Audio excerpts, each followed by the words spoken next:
Hi guys, ito tatry natin tong sticker remover na latest technology ng Kobe para dito sa ating helmet.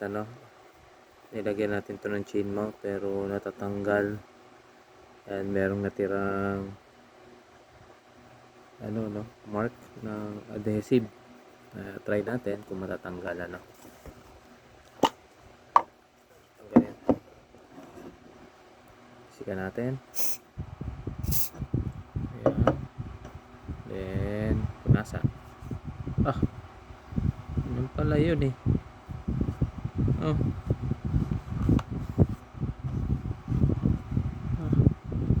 Yan ang dumi. Pero siguro kung marami ayan, luminis na siya. Pero ito, dapat bugahan. Ayan.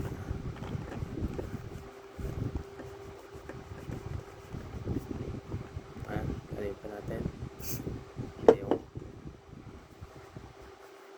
Natanggal na siya. Nanandikit.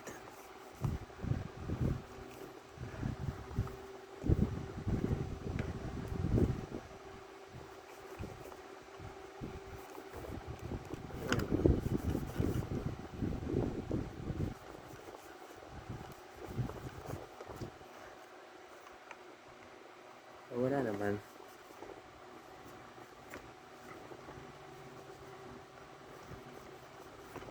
Ayan, balik na siya. Buti nakabili tayo ng Kobe na itong sticker remover.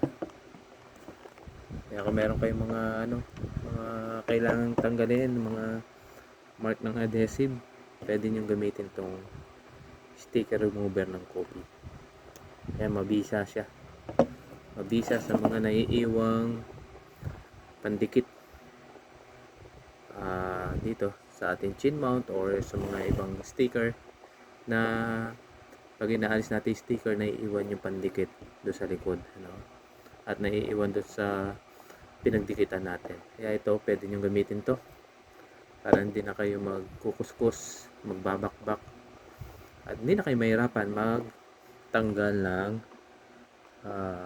ng mga marka na yan ng sticker. Yan, short video tayo.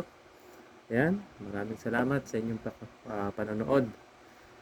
Kobe, talagang pag ito ang gamit mo, Kobe, wala kang worry.